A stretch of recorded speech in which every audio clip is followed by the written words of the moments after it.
Oui, ça c'est l'aspect plus gênant. On voit bien aujourd'hui qu'on est dans une logique de guerre mondiale au niveau international et de guerre civile en France. C'est comme la crise économique est grave, que les politiques n'ont aucun pouvoir pour lutter contre cette crise économique, qui n'est pas une fatalité, mais qui est liée à la spoliation de l'usure du système bancaire mondialisé, celui que Todd a du mal à identifier quand il regarde systématiquement la vertueuse Allemagne industrielle. Il faut regarder plutôt du côté de Wall Street et de la City.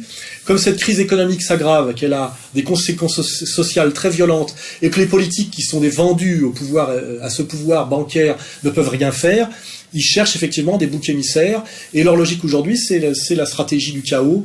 C'est à la fois, je vous dis, faire venir l'immigré, en faire un voyou ou un islamiste. Et ça peut être aussi un voyou et un islamiste avec la stratégie djihadiste sponsorisée par le Qatar.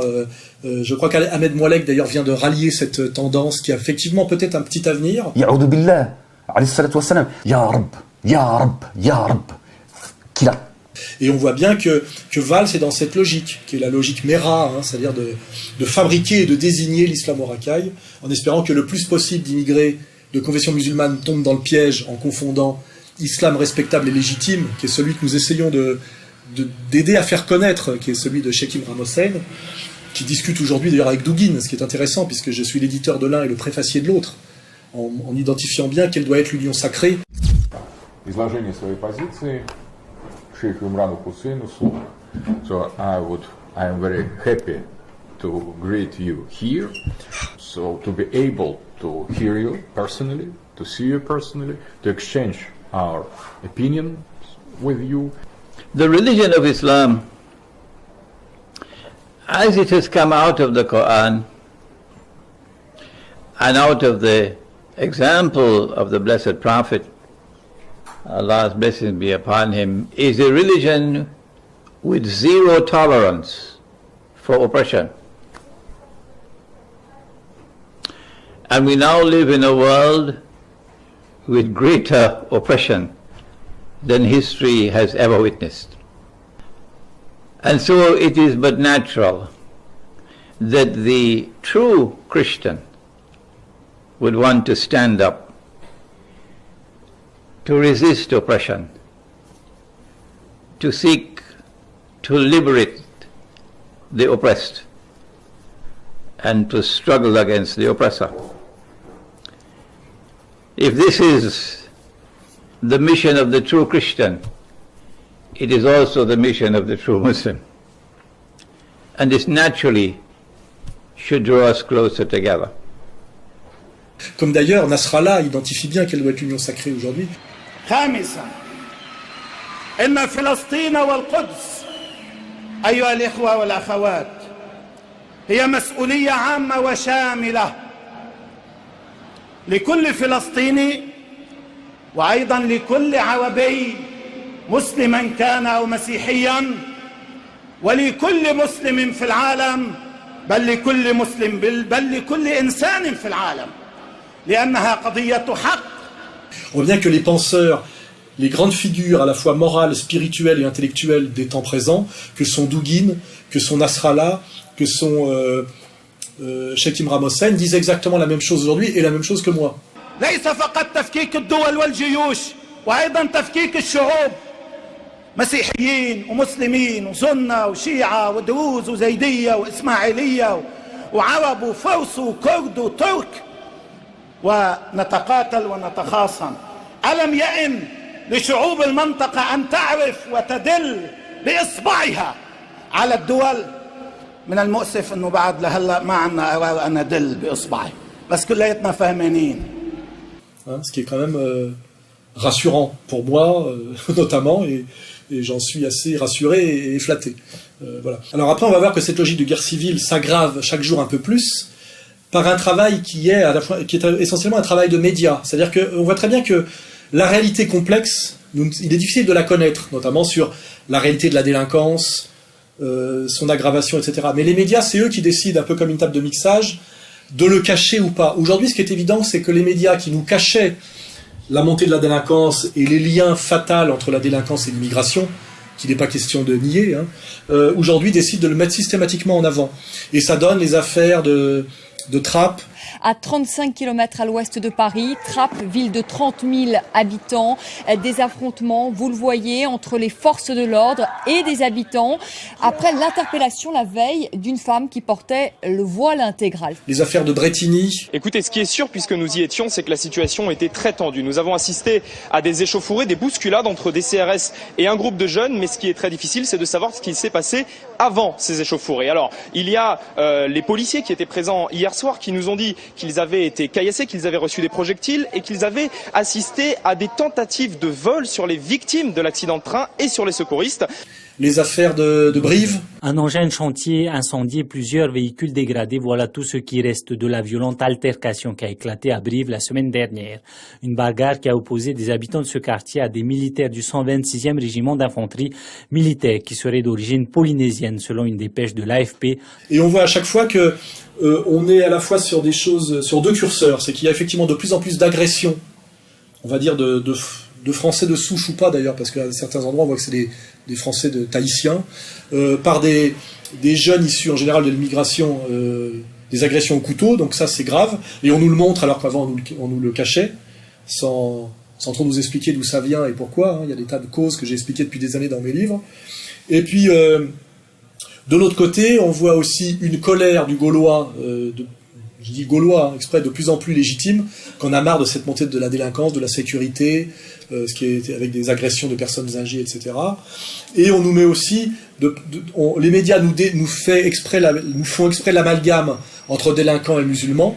Les violences ont débuté quand 250 habitants se sont rassemblés devant le commissariat de la ville. À l'origine de leur colère, l'arrestation jeudi soir suite à un contrôle d'un homme et de son épouse intégralement voilés.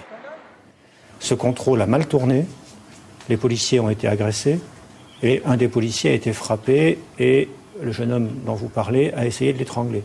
On est face à un défi qui est lancé à la République par la force d'une pression communautariste. C'est totalement insupportable. Pour effectivement créer une colère du musulman qui n'aime pas être assimilé à un voyou et à un délinquant, alors que l'islam, dans ses valeurs, il suffit de lire le Coran, est comment dirais-je, une structuration morale pour échapper à ça. Donc c'est une injustice très grande qui leur est faite et qui les pousse à la colère, d'autant plus qu'ils sont issus de classes sociales en général assez défavorisées et assez mal représentées.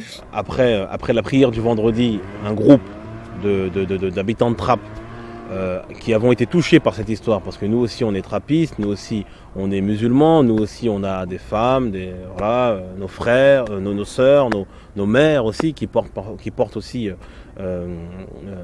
la tenue traditionnelle musulmane. Et donc du coup voilà, nous, on craint aussi pour nous, donc on est parti voir la police pour essayer d'avoir des explications.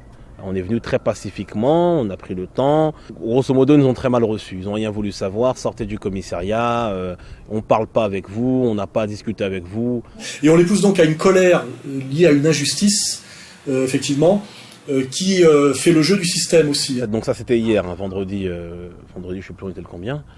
Et donc c'est ce soir même qu'en effet, beaucoup de jeunes de la ville, jeunes et moins jeunes, se sont rassemblés dans le but d'avoir des explications. Et bon, puisque la police aussi s'était rassemblée, en voyant, je pense, le monde, et donc voilà, casque anti-émeute, etc. De là, il y a eu un affrontement entre la police et les jeunes. Voilà, ce qui était à craindre. Après avoir essayé de dialoguer, on a été rejetés comme des animaux du commissariat, après qu'il y a eu donc des échauffourées avec la police, et bien finalement, c'est une version complètement tordue qui est transmise à la télé.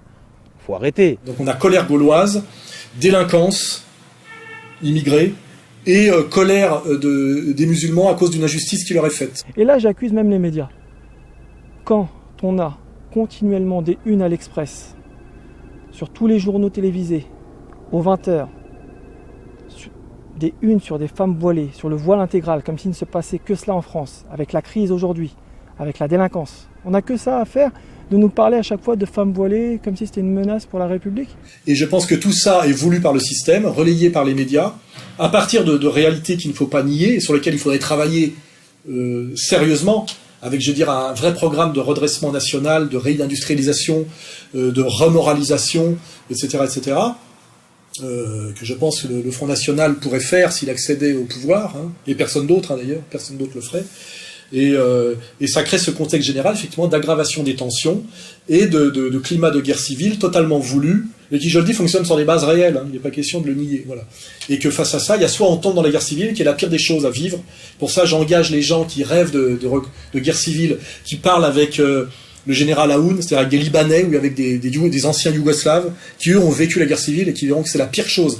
La guerre civile est toujours quelque chose que veut l'ennemi d'un pays, et qu'on colle à un pays comme un cancer. Il suffit d'ailleurs de lire l'histoire de France de Bainville pour voir que chaque fois que la France a été affaiblie, elle a été affaiblie par des guerres civiles qui ont été voulues instrumentalisées par les ennemis, en général les Anglais. Hein. Aujourd'hui, c'est plus les Anglais, mais c'est effectivement cette perfide Albion incarne bien plus que les Anglais. Donc je pense que quelqu'un qui veut la guerre civile en France est un imbécile ou un salopard. Hein. Voilà. Il faut l'éviter à tout prix. Mais pas, je dirais, par une main tendue, mais une main tendue, mais ferme, hein, voilà, de réconciliation nationale sur des valeurs saines et bien faites, voilà. Et je pense que ça, c'est ce à quoi je travaille, c'est ce à quoi pourrait travailler le Front National demain, le Front National de Philippot, hein, pas celui de Louis Alliot, que heureusement on n'entend plus du tout, et qui lui aussi me fait un procès en 2014, hein, voilà, qui représente l'aile sioniste du Front, malheureusement, mais qui, à mon avis, par l'intelligence nécessaire qu'aura le Front, mois après mois, pour comprendre effectivement quel peut être son destin historique pour sauver la France, sera de plus en plus sur une ligne Philippot-Marine et de moins en moins sur une ligne Marine Alliot. Hein, c'est une logique, je dirais, politique. Sinon, le Front National serait bête et il le payerait. Hein, voilà. Et donc, voilà, pour finir cette digression, logique de guerre civile à laquelle travaillent nos élites oligarchiques, le lobby sioniste, les Aziza, les Valls, à leur poste de ministre de l'Intérieur, alors qu'ils devraient faire l'inverse. Voilà. Et tout ça est parfaitement compris par les Français qui réfléchissent, par les Français d'origine immigrée qui arrêtent de se faire manipuler et qui se réinforment notamment à notre site, par les corps constitués qui sont sur le terrain, les policiers, les gendarmes, qui eux aussi ne veulent pas de guerre civile et savent très bien à quel point tout ça est une poudrière et qui ont l'intelligence du terrain, comme avait Olindre, l'intelligence de Olindre quand il parlait de l'OAS. Je suis sûr, nous sommes sûrs, et moi, le tout premier, que beaucoup de ces gens-là peuvent voter pour nous. Parce que parmi ces immigrés, il y a des gens qui aiment la France. Alors c'est plus facile de ne rien foutre, de dire tac tac tac, on va descendre dans la rue avec la Thompson. Personne ne descendra dans la rue. Personne ne descendra dans la rue. Parce qu'en Algérie, on avait une partie de l'armée avec nous. On avait de l'armement. Hein, eh bien, il n'y a pas grand monde qui est descendu dans la rue. Moi, quand j'ai fait mon maquis, je comptais sur 600 personnes. J'en ai eu 6. Alors demain, ils descendront dans la rue avec quoi ? Etc. Il faut réécouter Olindre aujourd'hui pour comprendre, pour que les nations comprennent effectivement que ma ligne est la bonne, même pour un Gaulois nationaliste. Hein. Mais que ça plaise ou pas à ce monsieur, il y a des gens qui sont là maintenant depuis 20-30 ans avec la carte d'identité. Je dis tout simplement, et je le répète, même s'il veut me traiter de salaud, ce que je ne suis pas, on ne les renverra pas tous. Parce que c'est facile de dire on va tous les renvoyer. Et si on descendait dans la rue, hein, un avec une batte de baseball, l'autre avec un lance-pierre, et le troisième avec une mitraillette Sten sans chargeur, on serait dissous dans la demi-heure, et les républicains armeraient les banlieues pour sauver les valeurs de la République. Alors en quelle langue il faut le leur dire ? En quelle langue il faut le leur dire ? Ils vont descendre dans la rue, notre Dieu, on va voir ce qu'on va voir. Mais ce sont des débiles, les mecs qui pensent ça. La guerre civile est la pire chose qui peut arriver à un pays. Vouloir la guerre civile ne peut être voulu que par des imbéciles de chez nous et des ennemis. Des ennemis. Voilà, quand j'ai dit ça, j'ai tout dit. Réfléchissez-y. Regardez ce qu'ont été les guerres civiles dans d'autres pays. C'est la pire vérole que peut attraper un pays et il faut essayer d'y échapper à tout prix, mais je dis évidemment pas à n'importe quel prix, c'est pas la même chose.